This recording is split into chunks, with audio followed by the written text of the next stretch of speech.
Become a member of the National At-Home Dad Network, an organization focused on providing advocacy, community, education, and support. Connecting with households where dad is the primary caregiver of the children.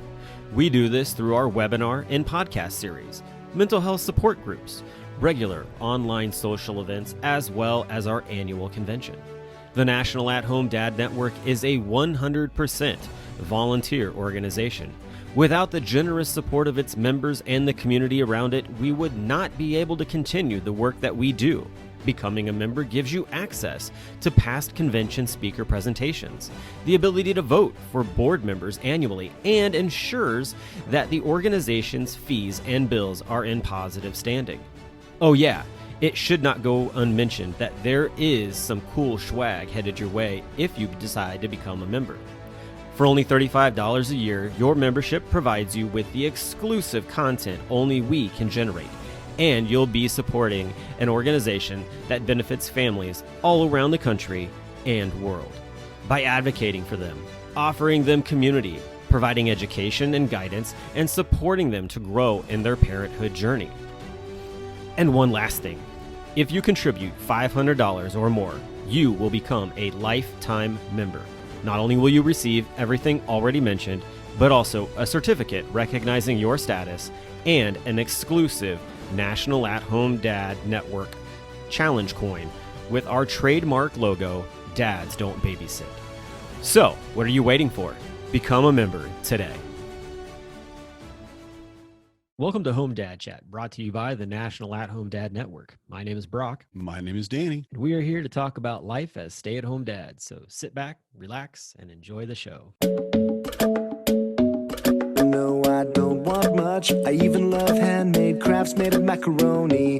Come on now, you should know me. Times I might eat too much. No worry about my weight, got the dad bod rocking on me. Sketches on my feet, cargo shorts look good on me.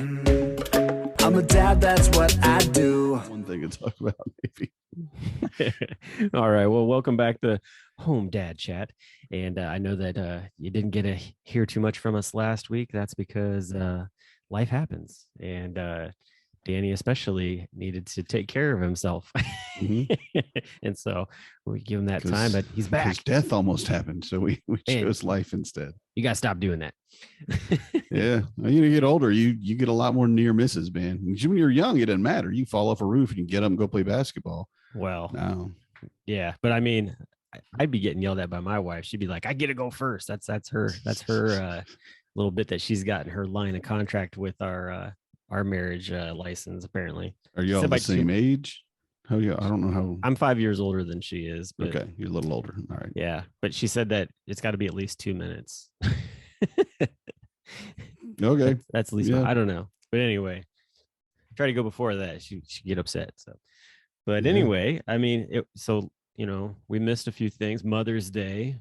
Mm-hmm. Mother's Day was, we were talking about it a little bit before we kicked on here. So, how did it go at your house? How was Mother's Day, and what did you do? Yeah, so Mother's Day, the kids brought home flowers and like some other stuff that they made, and they kept it in a bag in plain sight, but you couldn't tell what was in it. It was all good. And I picked up a card from Aldi. Aldi's got some like card game going on, man. They got some really good stuff. Like I picked up cards for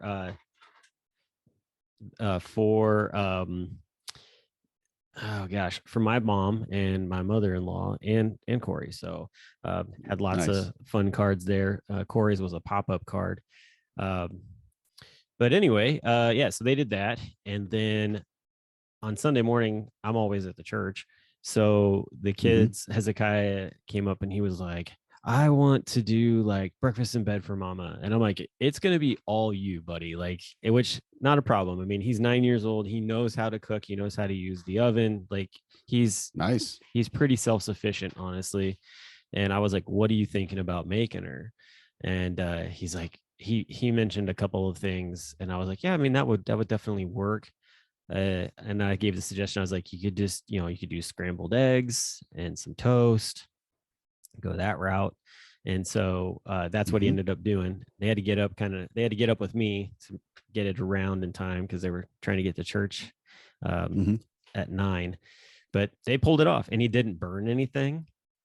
Excellent. So it was a huge success, and worked out really well. So I was really proud of him for being able to pull that off. I didn't have a lot of I wasn't stressed about it or anything. I figured they would do it pretty well. He's made eggs multiple times, but it was just, this was like the first time where I wasn't like around, and they wouldn't let Corey out of the room either. They were like, "You gotta stay in bed." Yeah. So yeah. Okay. So things went really well for that, and just we spent the rest of the time for the day like out working in the garden. The other thing I got Corey for Mother's Day was quite a few flowers that she could plant and other different plants. Nice. So that's a better gift. Yeah, and well, she loves doing that kind of stuff with the garden, and so I was like, all right, went to Aldi and bought a ton of stuff there, and brought it back. And then we also, our school does a fundraiser where they sell a lot of flowers and stuff. So we had lots to plant that day, and we're still planting stuff. So it was good. What about you, man? How was Mother's Day at your house? That's cool. It was good. I say this from my point of view, it was great. I think Marnie enjoyed herself, so we're going to say it was good all the way around. We actually went a little early. We went in on Friday because the kids made stuff at school and they brought it home on Friday and just refused to wait until Sunday. But you could surprise her. Mother's Day is Sunday, and like, nah, we're going to give it to her as soon as we see her. I'm going to set it right here on the coffee table. We're waiting. So I picked up flowers on Friday that I was going to keep kind of hidden, because going out on Sunday to try to buy fresh flowers would be insane. And I thought Saturday would probably be as crazy, but they had so many when I went to buy a few groceries on Friday, and I went ahead and picked them up. So I said, okay, well, here's your flowers. And she has a very specific types of flowers she usually likes, like daisies are her favorite, and other cone flowers and stuff like that. So I got her a nice bouquet in the colors that she liked. And then the 2 bags of, I'm just going to say random stuff that the kids made at school. And one was like, she had a baggie, like a sandwich baggie full of kind of, I don't know, 2nd grade trail mix kind of stuff. So it was like a lot of pretzels, but covered in with sprinkles or glaze on it, or just and I'm like, you guys made this at school, didn't you? And they're like, yeah. And so the popcorn in there and peanuts and just not peanuts, but popcorn and pretzels and little hard candies all in a baggie together. And it was like, wow, that seems like what something a mom would eat. Like, absolutely right. Yeah. And the kids helped her. I didn't realize, I guess moms are part of fairies, I guess. Is that they are? That's gotta be, it's the magic. Involved in being a mom. Yeah. Okay. So, but then they made they did make a couple of little stories, like why, what do you like about mom, and what does mom do for you, and what do you appreciate the most about what mom does? And we did pretty good on that. Marnie came out looking like a stellar mother. There you go. They were all about, oh, we love when you're so nice to us and you're such a good cook. And it was funny, you're such a good cook, but only for bacon.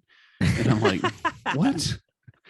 And he's like, yeah, mom makes really good bacon. I'm like, I'm not going to argue with you, because I'm sure she can, but I don't think that's her go-to meal, man. I mean, she's got way more talents than that. Can we mark on the calendar what the last time was she made bacon? When was that? It's just, and it's bacon too. So it's kind of something that, we're going to make it, but I mean, you throw it in the oven and it's done. Yeah. It's bacon, man. It's just, And, I've done it on I fired up the Blackstone a couple times this week, and I did a pound of. Have you ever had bacon corn? What? Yeah, right. Okay. So I was looking at Blackstone sends me, I'm on their newsletter list. They don't send me these. They send out a newsletter, and I happen to be they on the can list. send me a Blackstone. I'll take one. Send me just the newsletter. You just get an email for free. But they had one of their guys that actually goes around showing off the Blackstone at, I guess grill events or something like that. And he said, so I'm going to make bacon corn, and it may be bacon fried corn. I don't know exactly, but basically you chop bacon up into tiny pieces. Okay. You throw it on the griddle and let it get all, where you want it cooked, get it cooked. And then you put frozen corn and this tequila lime seasoning and a little bit of salt and pepper. Okay. And then the corn, because it's frozen, of course, it won't burn. So it grills up pretty hot and it'll get on the bacon and then it cooks. Hmm.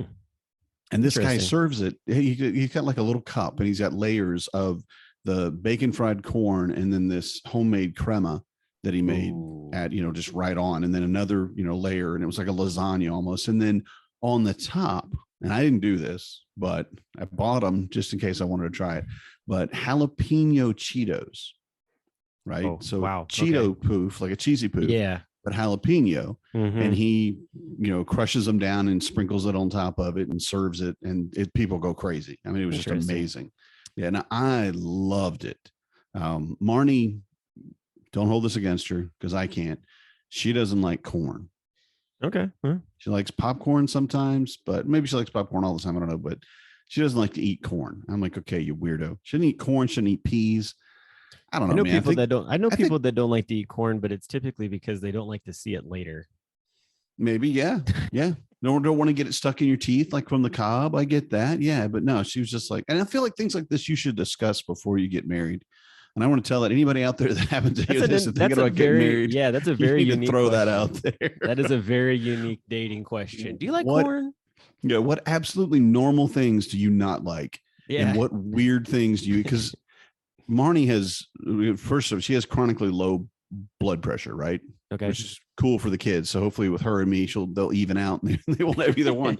But she loves salt. She just loves the taste of salt. Like when I mentioned popcorn, she has to salt it. And I'm like, no, I just want popped corn, man. I don't. And so we'll get like Oh, you separate. mean like where extra she'll- salt? You mean put extra salt? On? Oh, wow. Yeah, she gets a little cup of salt, right? Okay. So she eats peanut shells, What? right? Wow. Yeah. Okay. Because they're very salty. Hmm. And okay, I mean, we were cracking peanuts and she's like, nom, nom, nom. I'm like, what did you just do, woman?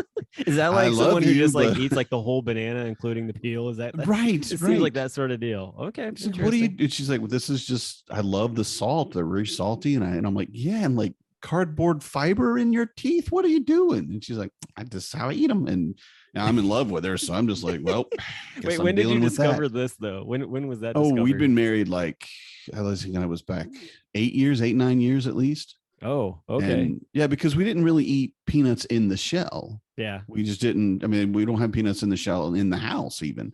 But I went and got some boiled peanuts. Mm. And I'd stopped after the farmer's market, the guy that came to the farmer's market actually. And so hey, if you let me get a bag, and okay, so I take them, drive home, and Marnie's eating them and the shells too. And I'm like, what are you doing, you nasty person?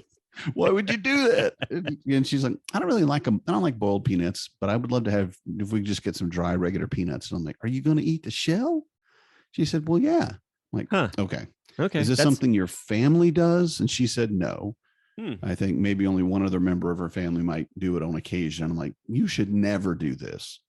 It's That's like eating an orange peel. It's like a lot of extra fiber right there. Yeah. And just that's like that. eating like a kiwi, like an apple. Right, To me, like right. that's what I'm picturing in my head. I'm like, Right. Or just gnawing on a raw coconut. You're just getting all that fiber and hair and crap from the peanut. I don't know, man. That's interesting. I don't know. But Okay. but nonetheless, although she eats weird stuff, bacon fried corn is fantastic.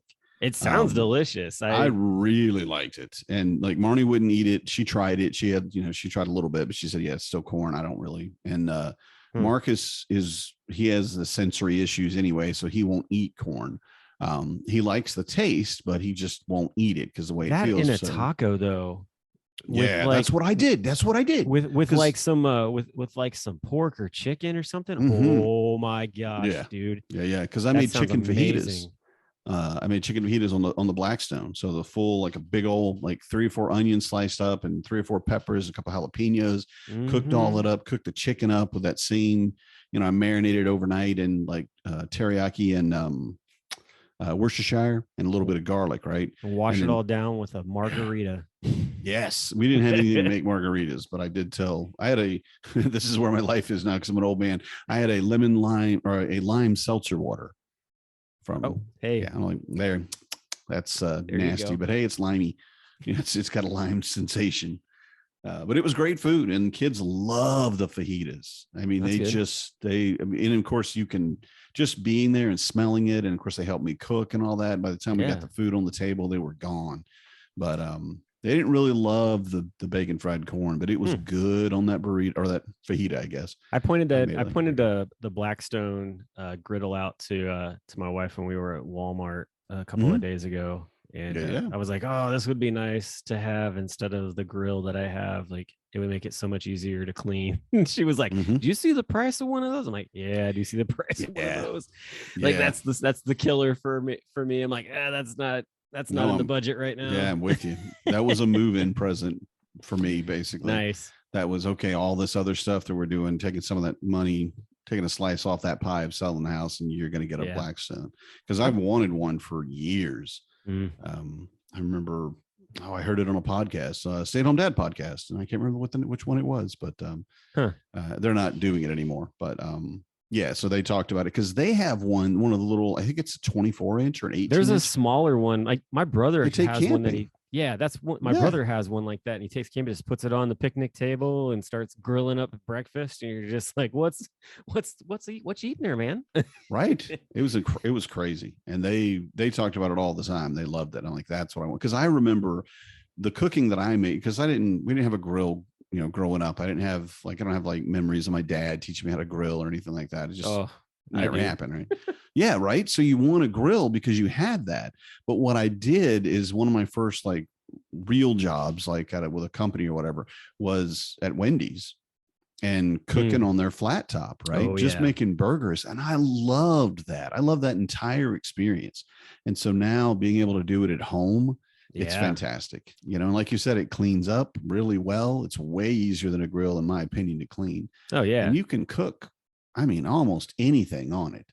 It's That's awesome. impressive. I Yeah. loved it. You're talking about not having any kind of memory of your dad doing that. Like my dad, like every Sunday would be out Nice. grilling, even if it was snowing, he'll still pull the grill out and cook. Yeah. Yeah. And Yeah. the majority of the time, like my dad's one of those guys that always wears shorts, no matter what time of year it is. I And respect so that. he lives in northern Indiana. It still gets pretty chilly up there, and it's very rare to not see him in shorts cooking on like a Sunday. And he fills the whole grill with like pork chops and slathers them with barbecue sauce and all this kind of stuff. And what's funny is that I grew up at first with just like the I think it's called open pit or not open, something like that. It's like just like this bright red barbecue sauce. I don't even know what it is exactly. It's very vinegary, but it's pretty good stuff. And then he finally got into using like a Sweet Baby Ray's, so it's got a lot more just kick to it and a lot more flavor, honestly. That's my jam. Yeah. Oh yeah, I love Sweet Baby Ray's.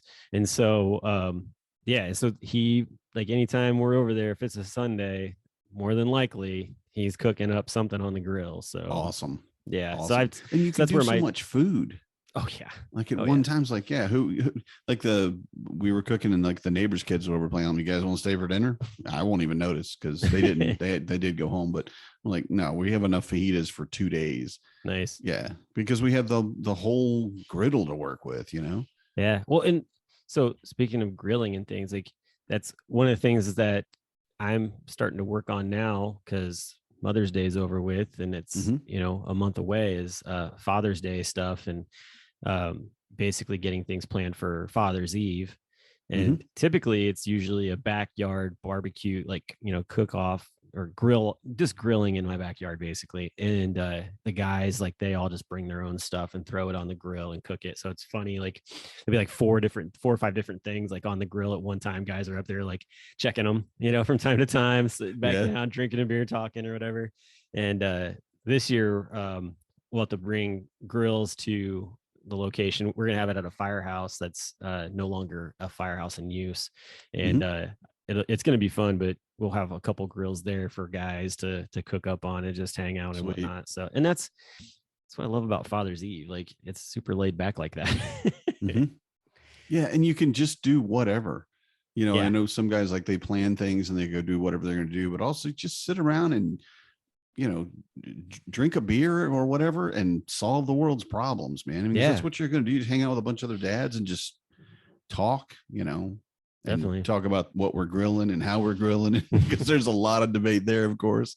Well, hey, with propane, charcoal, whatever. with you living closer to other people, you think you'll put the grill out and maybe invite some neighbors over and do a little Father's it's Eve? possible. Yeah. Because I want to see what the dads in like Milwaukee and Madison and the Twin Cities are doing, if they're doing something. Sure. Because they've had events in the past and I've had to miss them. Yeah. I mean, you could go to the big one at John's there in the Twin Cities. I'm thinking I might. That would have to clear it with Marnie and all, but that'd be the one I'd go to if I was up there. Right? Go to the original, the man himself. But to me, I don't get intimidated easy, but that's kind of intimidating. I mean, that's a bit of, are you really going to step out to Mr. John Francis? Yeah, but that guy would love to see you there. He treats you like, and he's great. He treats you like king. He's such a nice guy. He's a great guy. I mean, he just, I can't say enough about all the good that he's done for the network, especially. I want to try to get him on here in the next couple of weeks so that he can talk a little more about what's going on with Father's Eve, because he's definitely been working hard this past year. He's had to come through a lot too, man. I mean, that an in-person event and 2 years of not being able to really do it in person, it's been kind of tough, and he's been rolling with the punches. So it'd be kind of cool to get him in here and just hear what they have planned for this year, because I know they're throwing a bunch of different things around, and definitely I think they're up to like 20 or 25 locations so that for this year, so they're doing well on it. That's sweet. So I'll reach out to John. That's an easy phone call. Yeah, and like you said, he's always so good to talk to. Yeah, he's always just willing to help, and I can't imagine a nicer person that's trying to do this type of thing for dads for Father's Eve. Definitely. He just is the perfect, like picture perfect example of a dad's just there to help you.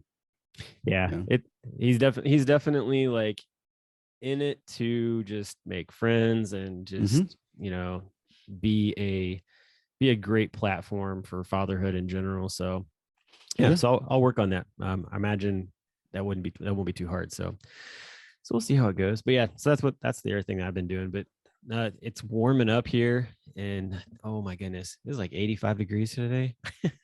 Nice. It's so warm. Yeah, it's 82 right now here. I love it, because we went from we had snow on the ground. We had frost last week, 32 degrees. Yeah. And I went, well, I'm sure glad we didn't put the plants out, because that's what we were going to do. And we looked at the weather, but today we've got a tornado watch. I'm like, you guys I love have been this getting place, all that man. gross, I love this place. Not that I like tornadoes. I don't mean, like if a tornado ever hears this, I love you, man. Please don't blow up my house. But it's just really cool because you go from such extremes. We didn't have really a spring here, and everybody said that normally you do, and it was cold this year and yada yada. But I'm like, it was freezing, literally below freezing last week, and now we've got a tornado watch. This is amazing. My kids don't know what to do. The weather systems are very weird right now. So it's just an odd time, because like you were saying, like it really wasn't a spring. It's like an immediate jump into summer temperatures. So and so we're looking at grilling, we've talked about, and then lawns.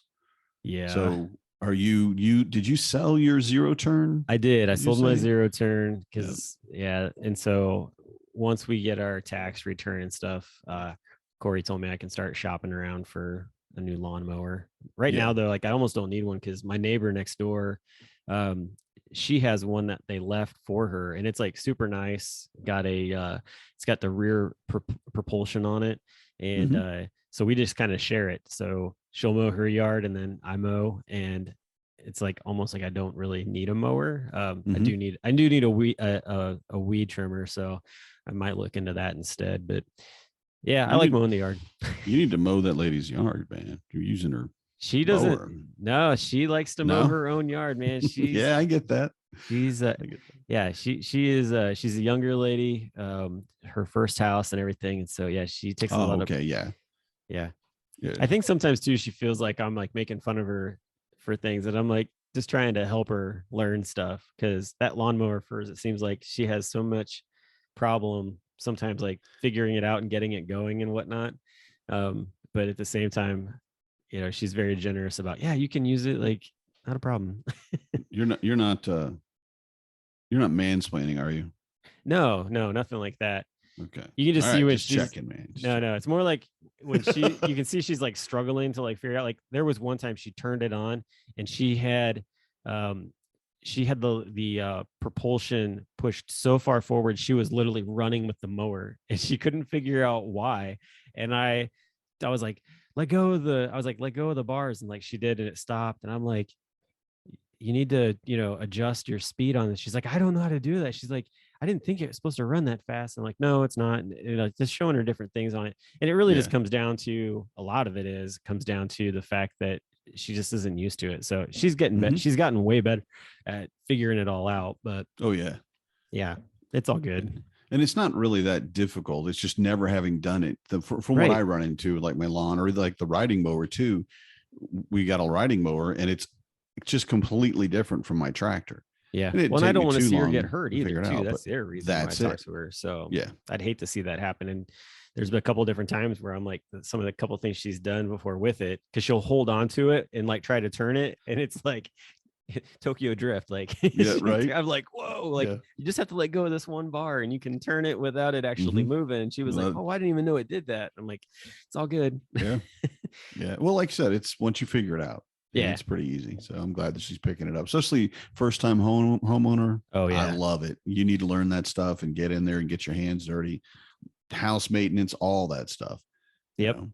So she's figuring it out. So she's doing good. But yeah, I mean, the lawn here, things are going pretty good with it. I'm actually having the guys who did the waterproofing coming back this week. They are going to take a look at some different areas, because like they put a tarp down and all their stuff and it like killed the grass in like one spot, and it's slightly coming back, but I'd like to see actual like grass growing there instead of like whatever the crap is coming up through there that isn't grass. So just stuff like that. So just trying to make things look better. The other thing I'm really excited about, so like garden wise, so I bought like 5 little strawberry plants at like Kroger a couple of years ago. And, you plant those, they really don't do anything the first year or whatever. Last year, like I had quite a few more, and I actually got a ton. Like I think I got like 4 gallons of strawberries. Wow. Yeah, it was awesome. This year, I've got an even bigger patch of strawberries. Like there's a ton, like the whole thing looks just like white flowers. It's insane. And I'm probably going to get a ton of those. And then my brother, or sorry, not my brother, was one of the guys from church. He gave us a bunch of red raspberry stalks a while back, and they really haven't done anything. But my dad gave me a whole bunch of black raspberry stalks from up back home, and I put those in the garden, and those things are blowing up right now. I'm like, man, by July, like I'm expecting to see a nice harvest of red and black raspberries in there. Cool. So yeah, nice. So I'm jealous. I think we've got some raspberries that were there already, and that's about all we'll probably grow this year if they come back, which they should. But I'm looking at putting in a raised bed just for garden stuff.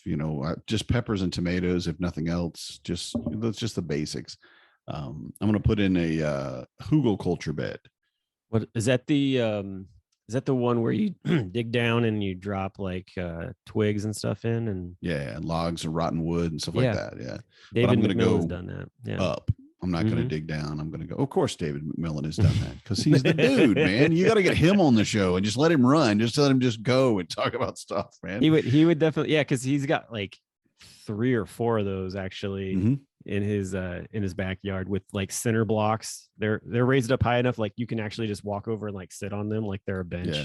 So that's what I want. I want it to be about maybe 3.5, 4 feet high, and it's just easy because I don't want to. I never really enjoyed bending over to do whatever, to pull weeds or to plant or harvest any of it. And if I could get it where I just have to lean down a little, that'd be great. So I have to see where I'm going to put it and what I can grow, and it's just a completely different environment. Hey, reach out to David, man. I'll get you his number. You can call him because he give you all kinds of ideas. From Wisconsin. He can still give you some ideas. I'm going to try. I'm also going to call the extension service too. But you know what I'm maybe doing, and I don't know if this is going to fly here, but do you know what no mow May is? I do. I'm not a big, I mean, I get what it is, but oh my gosh, like if I did that, I would need a bushwhacker to like, it would be awful. So, but no mow May is basically to help the bee population, bees and butterflies and things like that, Sure. to give them more food, to keep them healthier, let them give more places to Right. live. And I love that idea Mhm. because I don't think we can have a beehive. I know we can, but I just don't know what to do when it gets cold because you Oh. can't put a heater on them, right? Because if Yeah. they think it's warm, if it's warm inside, they think it's warm, they'll fly outside and they die. Mhm. So they just make a ball inside the hive body and they just stay there all winter. And in Georgia, they didn't really have to do it more like a Yeah. day or two, but here it gets really cold. Oh yeah. So I don't know if you move them, if you put them inside or what, but I really would like to have some honeybees again. But I don't know. Again, it's learning a whole new state, There's I'm got in to be zone there's like got to be some 4. beekeepers up there that probably can Yeah. tell you that. Well, I was driving and just went past, and there's a like no trespassing sign, this big place of woods, big acreage and all that. But about maybe 100 feet in is a beehive. Yeah. Is a hive body with a couple of supers on it. And I'm like, what? Because I know it can happen, Yeah. but just seeing it and they're like, what do we do? But it, they took it down in winter, so I don't know where they did with it, or if they kept it. But I'm thinking maybe a temperature controlled place. It's still cold, so they'll stay bunched up. But I don't know. So that's something else I got to learn, which I love, honestly, because I get to learn so much stuff. Yeah. And that to me, I feel continuing to learn keeps you young. Yeah. But that's why we plant so many flowers around here, and we have a lot of flowers that came with the house, and we have like one whole wall of like fence line that's rows of Sharon that blows up in the summertime. And it's very, very, very mature growth. We're talking like probably close to 10 feet high almost. Wow. So those things blow up, and then we get tons of hummingbirds and butterflies and bees like just flying around. Like actually we saw our first hummingbird today. Nice. Corey saw it earlier today. And then actually while we were sitting here when we started recording, I looked out the window and it was right here hovering outside of the window. So that was really cool. That is cool. Yeah. So we've got like a hummingbird feeder actually right here outside of the office window. So Corey can sit in her desk and see it. And then we've got a couple others spread out in the front part of the house. So yeah, it's always neat to see those. One of the things that actually I've seen with a hummingbird feeder, that I brought this up to one of the people at the Green Acres that we went to with the field trip, was I asked them, I said, have you ever seen or heard of a woodpecker drinking out of a hummingbird feeder before? And they were like, no, I've never seen anything like that. I was like, I have photographic evidence of such a thing. Like last year, like that's crazy, sitting there hanging upside down, drinking right out of the hummingbird feeder. It was pretty wild. Yeah. Maybe if it was did you have like sugar water in there? Yeah. For the water, maybe. I don't know. So weird. It was very odd, but yeah, I mean, and it wasn't just a one-time occurrence. Like this specific woodpecker, it's a smaller woodpecker. It's not like one of the bigger ones. Yeah. But yeah, that woodpecker came back quite a bit during the summer and would have its fill while it was there.